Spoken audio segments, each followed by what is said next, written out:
everyone, welcome back to my channel. My name is Chawanne Burns. Please click that like button and that subscribe button. In today's video, we are going to discuss the 900 stimulus bill that just passed the Senate. And it is making its way up to the president. So I'll give you the detail that's in that bill, what's been published. The bill has not been made public yet.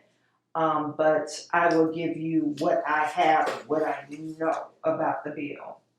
So last week we heard my last video, stimulus check was being negotiated and they were trying to take it out. I mean, the Republicans didn't have it in the bill, or Mitch McConnell didn't have it in his bill, but Nancy Pelosi and Chuck Schumer, they were pushing towards this stimulus check. So as of now, the bill that just passed, $600 per adult, and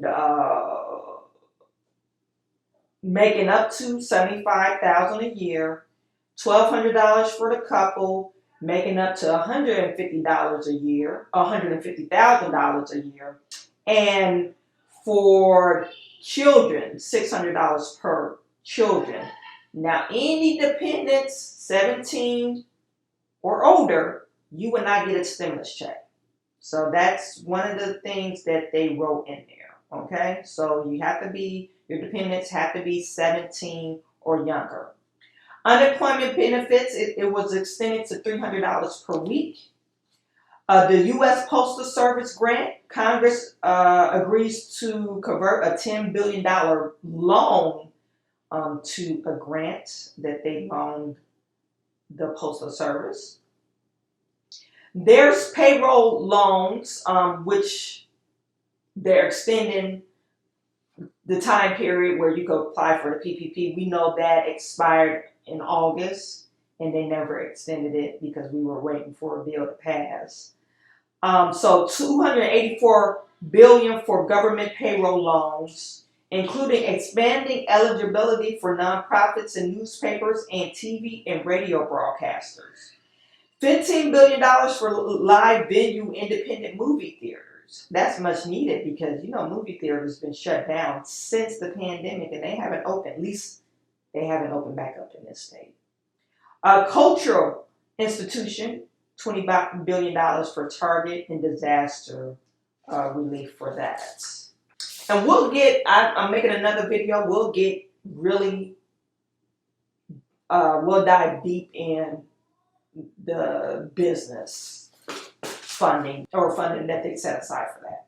Anyway, another thing, I'm not going to do a lot of editing to this video. I just want to get the information out to you guys. So if I stutter, that's an inherent trait of mine. But just bear with me, okay? Funding for back to school. $82 billion for colleges and schools, including heating and cooling system upgrades to mitigate virus transmission and reopen classrooms. $10 billion for child care assistance, include $54.3 billion for K through 12 and $22.7 billion in higher education. Okay. Business meal write-off. The new tax break for businesses' meal expenses, nicknamed 3 Martini deduction. I don't know what to say about that one, but okay, it's in there. Cannon and Chase, I need you to quiet down.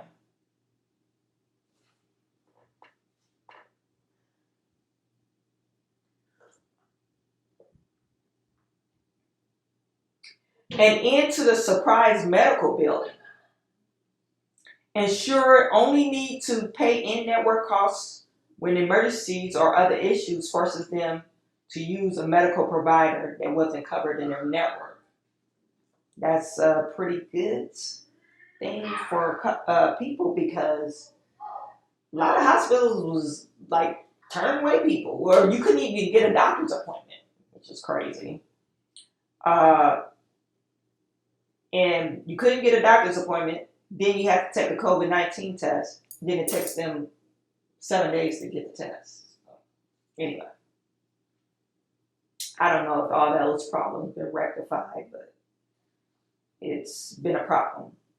Oh, rent and eviction aid. So they got $25 billion dedicated for rental assistance. Okay, it's for struggling people to stay in their homes, and extension of the eviction moratorium to January 31st. States will receive a minimum of $200 million in assistance. Okay. Vaccine distribution aid, that's $30 billion dedicated to that. $13 billion to fight the hungry.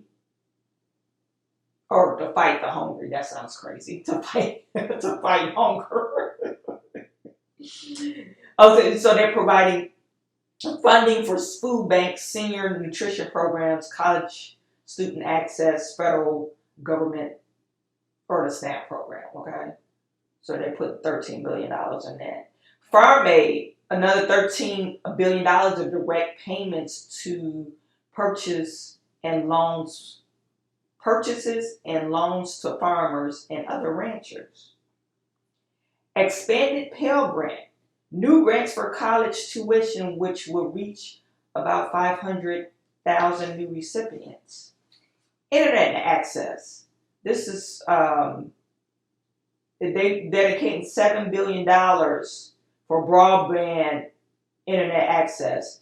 If you guys joined me on my live yesterday, that was one of the grants that they was looking for. I believe it was in New Jersey, trying to expand broadband throughout their state and whatever business that you have. So they were providing grants for that.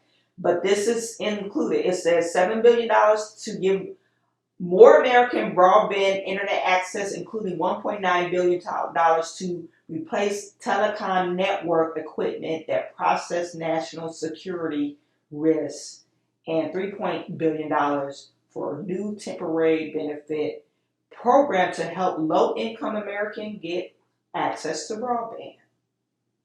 That's needed because, as you all know, if you're at home at school and you got to get online for schooling, but my parents can't afford internet, now I can't get education that should be afforded to me as an American citizen for free.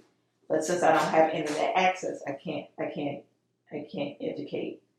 my kids, or my kids can't have access to the school program. Okay. They got $4 billion for Global Alliance International Vaccine Alliance. This is one of the things that I believe her name is Alex Ocasio-Cortez. I'm probably pronouncing her name wrong, but she's a representative out of New York. And she tweeted saying it was like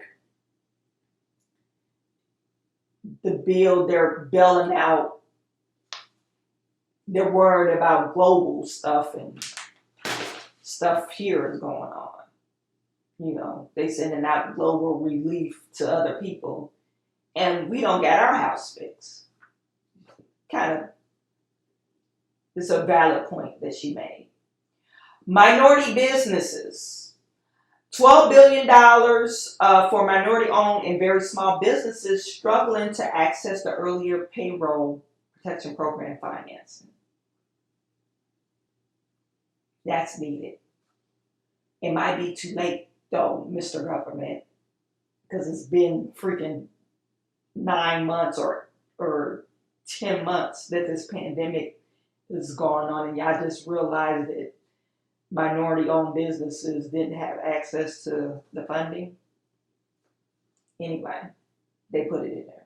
So if you're still out there and you're in a minority-owned business, $12 billion is being dedicated to you.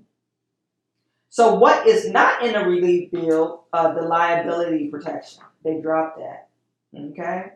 The liability protection, that was for where the government,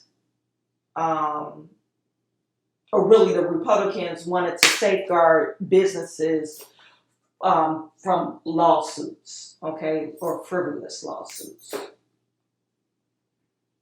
I mean, since I'm a business owner, I can see where you might need that liability. But I think it might, these bigger corporations, it might been protecting them a little bit too much. Okay, so there's two sides to the coin.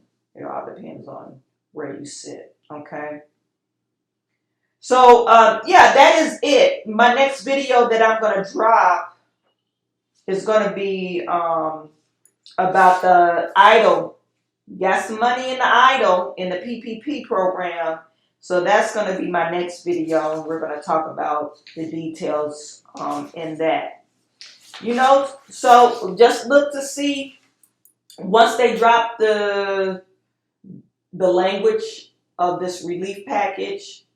This is called the Omnibus Bill. So once they drop the language, I'll come back to you and give you more details on that. So relief is on the way. It might have not been what you expected, but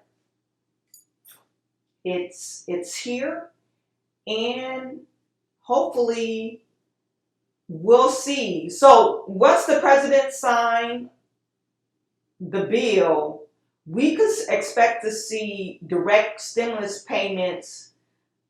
If you receive the last stimulus payment direct deposit, they said they hope that will get to your bank by December the 31st.